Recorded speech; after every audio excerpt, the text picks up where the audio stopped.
After contesting and winning on an AAP ticket, the AAP Gujarat MLA Bhupat Bhayani says he's in touch with the BJP, says he will ask the people if he should go back to the BJP. Four-time Congress MLA Sukhvinder Singh Sukhu takes oath as the Himachal Pradesh Chief Minister. Mukesh Agnihotri is the first Deputy CM of the state. The Congress presents a united front at the oath-taking ceremony.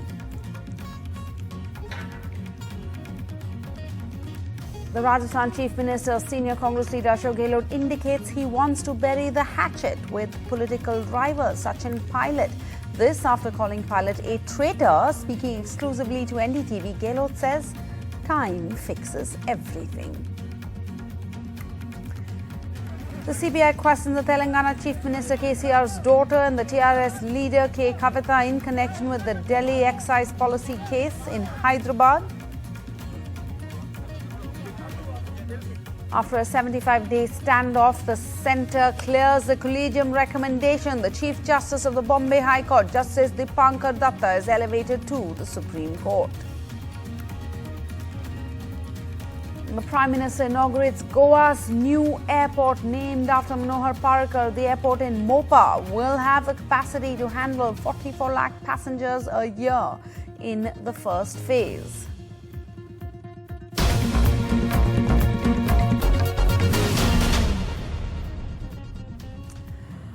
Hello and welcome to the news at 8. I'm Sarah Jacob. Let's get you up to date with the day's top stories. First, with Rahul and Priyanka Gandhi present on the stage, the Congress projected a united front at the oath-taking ceremony of their new Himachal Pradesh Chief Minister. After days of hectic lobbying for the Chief Minister's post, multiple internal meetings and negotiations, the party's high command gave its stamp of approval to Mr. Sukhu, who had the backing of the maximum number of the 40 newly elected MLAs.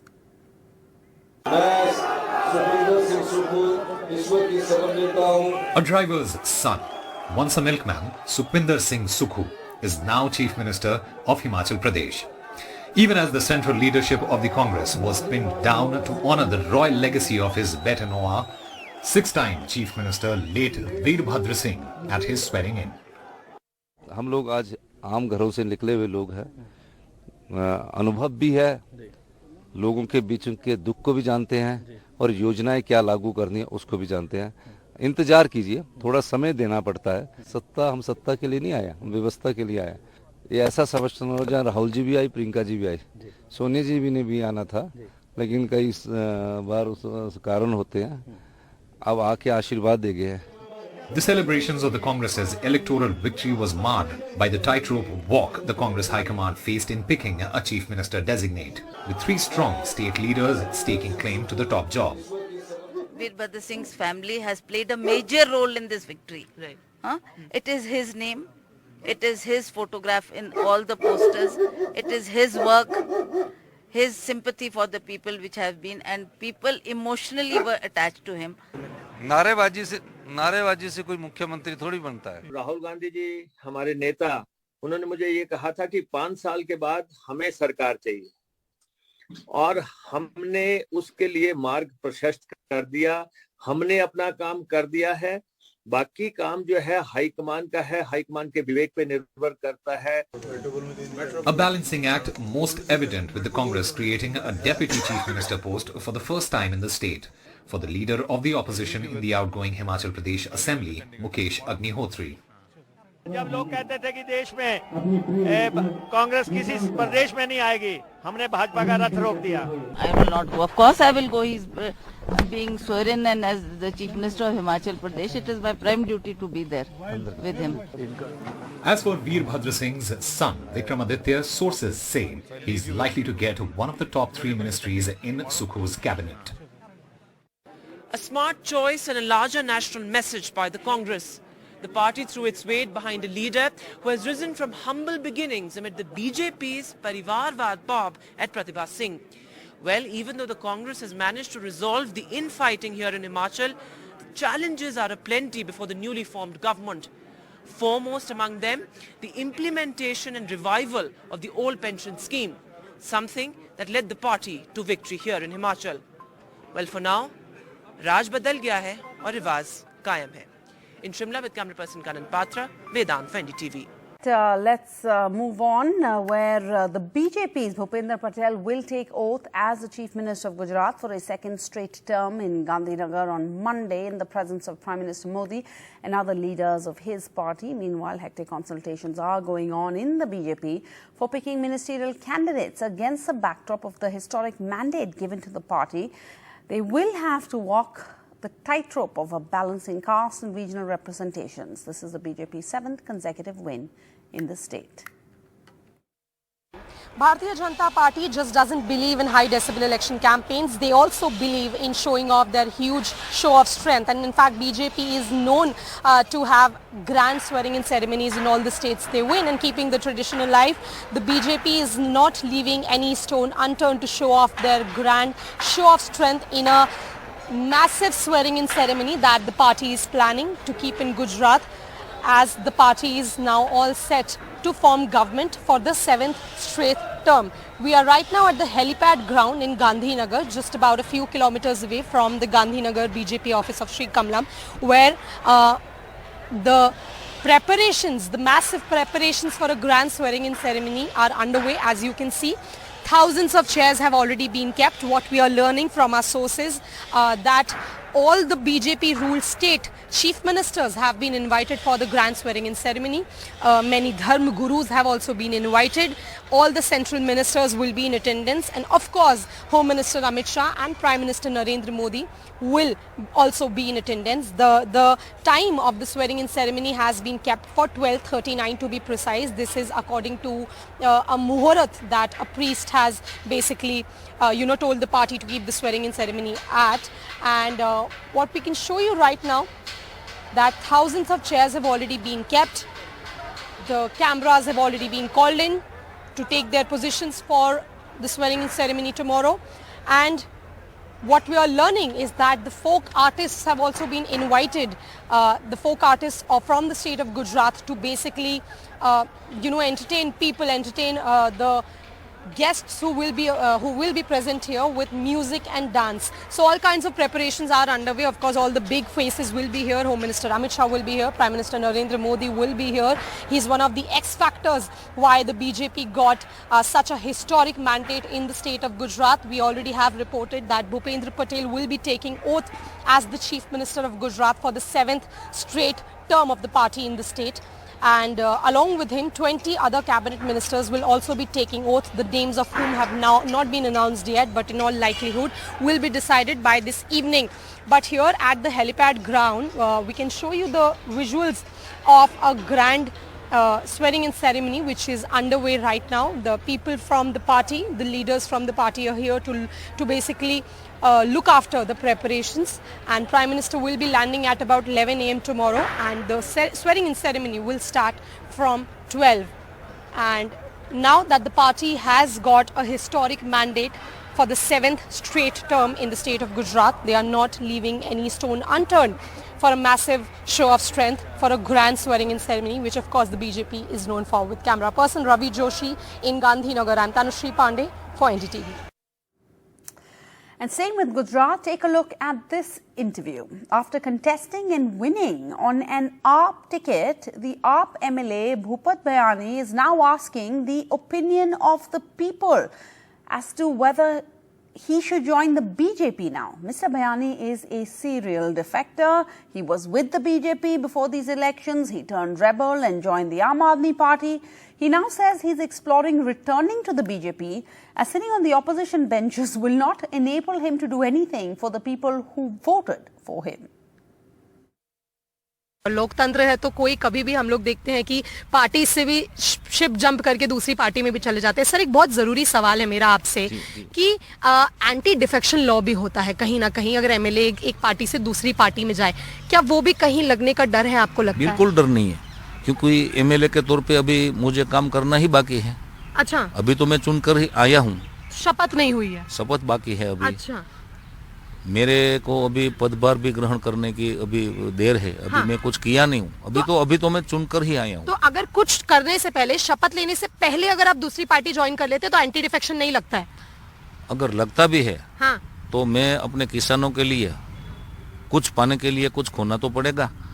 अगर मैं अपनी जनता के लिए, अपने किसानों के लिए कुछ करना चाहता हूँ और मुझसे ये सब हो पाएगा तो इसमें कोई बड़ी कोई ऐसी दिक्कत वाली बात नहीं है। ये तो मेरा हक है कि मैं अपने किसानों का भला करूं, अपनी जनता का भला करूं। तो एंटी डिफेक्शन भी आप झेल लेंगे? हाँ बिल्कुल झेल लूंगा ना, क्यों नहीं झेलूंगा। अच्छा, एक बड़ी इंटरेस्टिंग बात, आप पहले बीजेपी के ही थे, आप बीजेपी के रिबेल एमएलए हुए, आपने इस बार आम आदमी पार्टी ज्वाइन कर ली, आप जीत भी गए अपने जूनागढ़ एरिया से।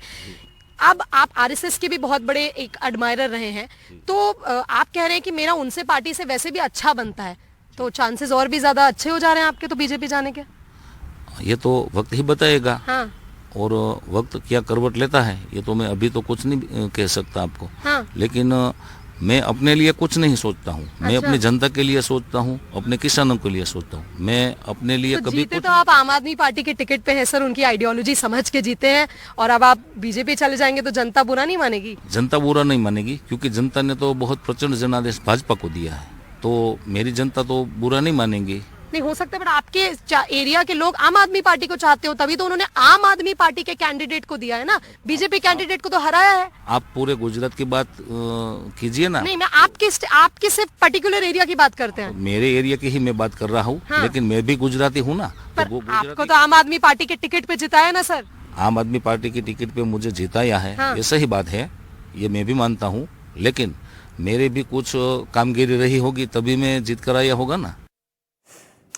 And the Central Bureau of Investigation has been questioning the Telangana Rashtra Samiti MLC and Chief Minister K. Chandrasekhar Rao's daughter K. Kavita in the Delhi liquor row case at her residence in Hyderabad. Uma Sudhi joins us for more on this. Uma, a team of officials, including women who arrived from Delhi, were seen entering the leader K. Kavita's residence around 11 a.m. It's what now? I mean, almost 8 hours since. What's the latest? Yes, indeed, Sarah. They arrived, the CBI team arrived, in fact, at 11 a.m. at the residence, and they were supposed to only record a statement of Kavita as a witness in the Delhi liquor policy case. Kavita has clarified in public earlier also that she has gone through the FIR and the complaint in the case, and that she is not mentioned anywhere either in the complaint or in the FIR that was filed in this particular case. But yes, her name did come up in the remand report that was submitted by, in the Amit Arora case, one of the accused who was arrested in this particular case. So nearly 8 hours it took for the CBI team to question her. Just a short while ago, in fact, we saw Kavita leaving her residence, possibly to go and meet the Chief Minister, who happens to be her father. I'm not sure where exactly she has left right now, but just a short while ago she has left. And what we do understand is that the statement has been recorded by the CBI. Whether they'll be back for questioning, that is not yet clear.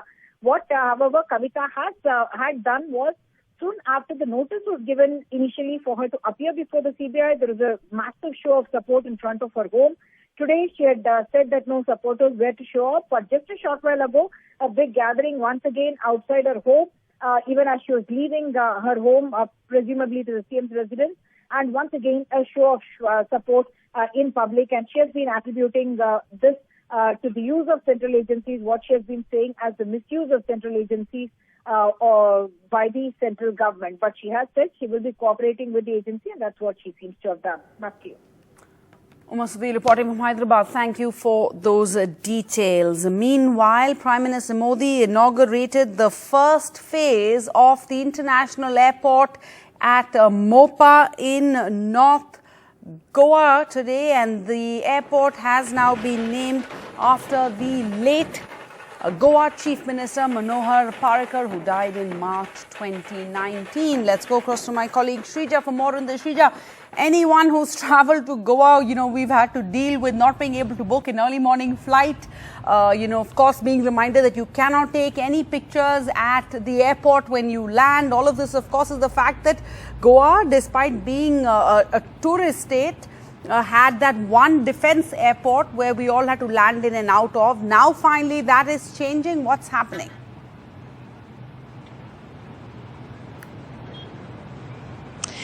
Well, with the launch of this new airport, Manohar International Airport here in Mopa, now this definitely proves very helpful and beneficial, especially for tourists, not just across the country, but also across the globe as well. Now, this means, what does this exactly mean? It means it's a new gateway to the state. Of course, it's a very tiny state. It totally changes its access in terms of, the travelers taking the flights and landing at this very airport. And yes, of course, it has only, especially Goa has only had one particular airport, which is the Dabolim airport. And from North Goa to the South Goa, it's at least about 70 kilometers. So people, especially the localites here who have to take a flight, from the Dabolim airport, they will have to travel at least about 2 hours. That's how much they have to cover in terms of distance as well, which is 70 kilometers. But now this definitely is going to be